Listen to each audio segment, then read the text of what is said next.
Chris Sykes with the absolute goal scorer, Mark Cousins for BBC Radio Kent. Mark, have you ever scored before? No, I've not scored at all. I think the last time I scored was probably when I was about 10 years old and I played out on pitch. So, yeah, it's been a long time coming.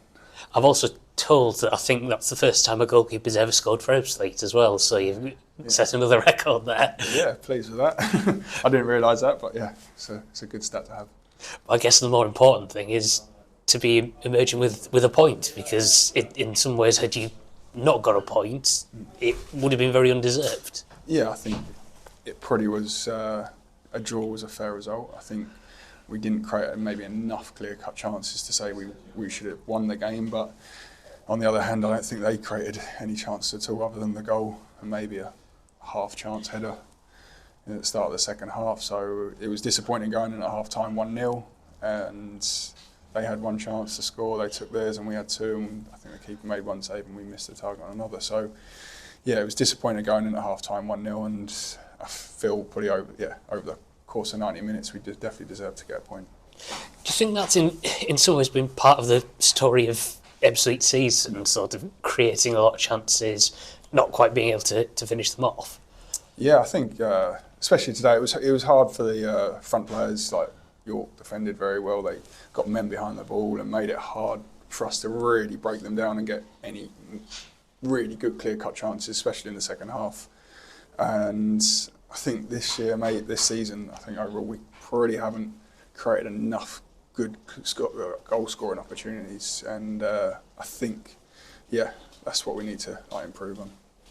Was there a feeling of here we go again as well? So as the time was ticking down, you 1-0 down, had the chances. Do you think, we're going to slip? Another one's going to slip away from us here? Yeah, I think I had that feeling. To be fair, I think it'd have been a very disappointing getting back on the coach for a 1-0 defeat when we've pretty done enough to get a draw. And fortunately, in the last minute, the gaffer looks over to me and sends me up, and it's a fantastic delivery by Craig Tanner as well. So credit to him as well. I was going to say, whose call was it to go? Would you ordinarily go up in that circumstance? I normally look over to the bench at that time. Sometimes it's a bit too early if it's maybe 5 minutes to go, but I think on the clock it was 1.5 minutes to go. So the gaffer gave me a nod, and up I went. And I've gone up a couple of times this season, but it was I thought, why not just stand on the keeper? Be a nuisance, and the delivery was fantastic, and straight off my head. I was going to say, because actually I did see when you were up there, basically your job seemed to be just block their keeper. You stood right on him, followed him round, and so I guess it was almost unexpected when the ball came towards you. Yeah, as a keeper I definitely know how hard it is to have a player stand on you, and I just stood there in an area. I obviously didn't foul the keeper, I know how hard it is when you've got a player standing right in front of you. So, I was just trying to be a nuisance and stop him really coming for the ball. But obviously, when I looked up and saw the ball heading towards me, I thought, I've got to do something here. And fortunately, it glanced in off my nice shiny head. And now it actually sets you up pretty nicely for visible header against Bromley, a club you're very familiar with as well. Yeah, we've got 2 tough games against them. They're doing very well this season. And, they'll be... certainly hard to beat, and we've got to be really up for the game against Bromley, and we've got to win all our battles all over the pitch to get anything out of that game. And as you used to play for them as well, will it be kind of extra special to be facing them?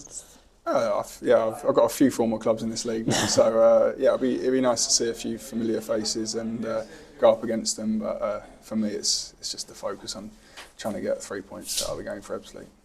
And before then, of course, this is the last game before Christmas. Have you got anything planned for the next couple of days before the Bromley match? Nothing major, no. Just staying at home with the family and just probably playing football in the lounge with my little boy because he's football mad at the moment. So just spending time with them. And well, in those you'll be scoring more goals, I wonder. But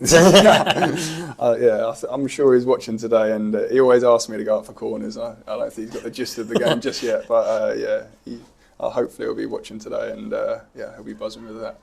Oh, fantastic! Thanks very much, Mark. No, thank you, Chris.